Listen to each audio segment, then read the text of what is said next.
మన ప్రభు అయిన రక్షకుడైనటువంటి యేసుక్రీస్తు వారి పేరిట మీ అందరికీ నా యొక్క శుభాభి నిండు వందనాలు తెలియజేస్తూ ఉంటున్నాను. ఈరోజు దేవుని యొక్క వాగ్దానము సామెతలు 3వ అధ్యాయము 6వ వచనము.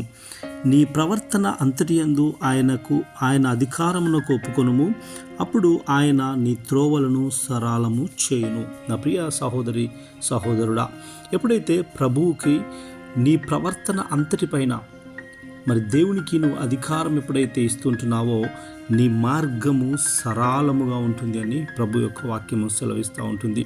నీ ప్రవర్తన అంటే నీ మాట, నీ చూపు, నీ నడత, నీ యొక్క మరి క్రియలు ఎలాగా ఉంటున్నాయో నువ్వు ప్రభువుకే అప్పచెప్పుకునే వాడుగా ఉండాలని నేను ప్రభు పేట మనవి చేస్తూ ఉంటున్నాను. ఉదయకాలం మనం లేవగానే మరి మన యొక్క మొదటి స్థానము, మరి మొదటి యొక్క సమయము దేవునికి ఇచ్చేవాడుగా ఉండాలి అని ప్రభు పేట మనవి చేస్తుంటున్నాను.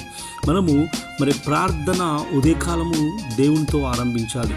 అదే విధముగా మరి రాత్రికాల సమయము మీ యొక్క పనులు ముగించుకొని మీ యొక్క గృహాలకు వచ్చినప్పుడు ప్రార్థనతోనే ఎండ్ చేయాలి అని ప్రభు పేట మనవి చేస్తూ ఉంటున్నాను. నువ్వు ఎప్పుడైతే ఉదయకాలము లేచిన వెంటనే ప్రార్థిస్తుంటున్నావో ఆయనకు అధికారం ఇవ్వాలి. ఎందుకంటే మనకు శిరస్సు ప్రభువు అయింటున్నాడు. ఆయన